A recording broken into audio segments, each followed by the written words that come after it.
Hello বন্ধুরা, welcome to my YouTube channel care education purpose. যদি কেউ সাবস্ক্রাইব না করে থাকো তাহলে সাবস্ক্রাইব করে রেখো পরবর্তী সব ভিডিও পাওয়ার জন্য।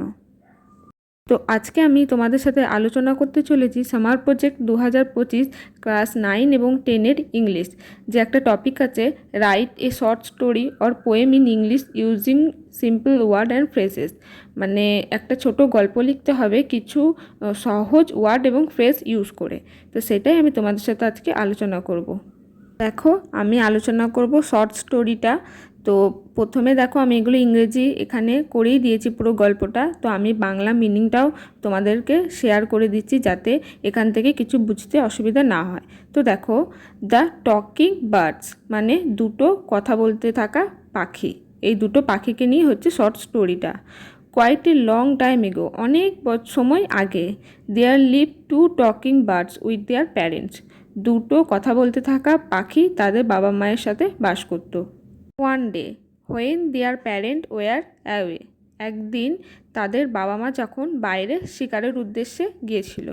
এ villager who generally had an eye on those special bird caught them, মানে একজন গ্রামবাসী যার নজর ছিল ওই কথা বলতে থাকা পাখিগুলোর ওপর এবং সে ফাঁদ পেলে তাদের ধরে নিয়েছিল।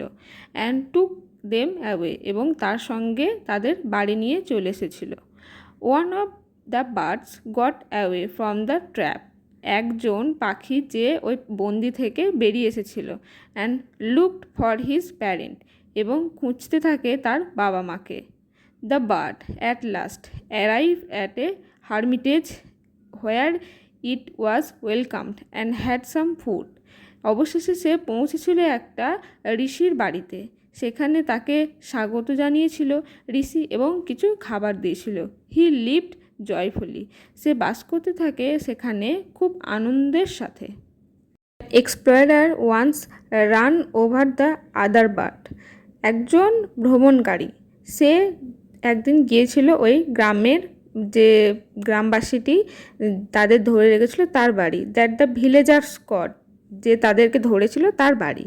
হি talked very rudely to him, সে কথা বলেছিল তার সাথে খুব রেগে গিয়ে।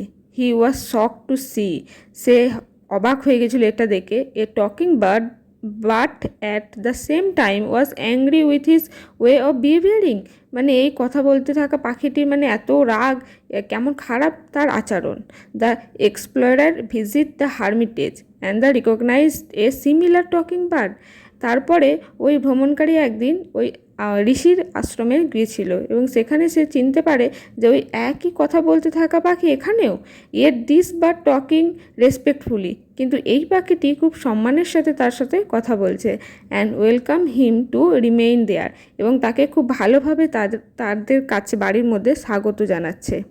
এটা দেখে সে অবাক হয়ে গেছিল যে দুটো পাখির দুরকম আচরণ দু জায়গায়। মোরাল অফ দ্য স্টোরি, তাহলে এই শর্ট স্টোরিটা থেকে আমরা কি নীতিকথা আমরা শিখতে পারি? দেখো, staying in a good company, মানে একজন ভালো সঙ্গীর সঙ্গে যদি আমরা থাকি, gives us a good way of বিহেভিয়ারিং, মানে আমাদেরকে সে ভালো পন্থা দেখাবে বা তার কাছ থেকে আমরা ভালো আচরণ, ভালো কথাবার্তা এসব শিখতে পারি। Bad company influence our way of বিহেভিয়ারিং নেগলেক্টিভলি, মানে আমরা যদি খারাপ সঙ্গীদের সঙ্গে থাকি তাহলে আমরা সবসময় খারাপ জিনিসটাই শিখব, যেমনটা হয়েছিল ওই দুই পাখির মধ্যে।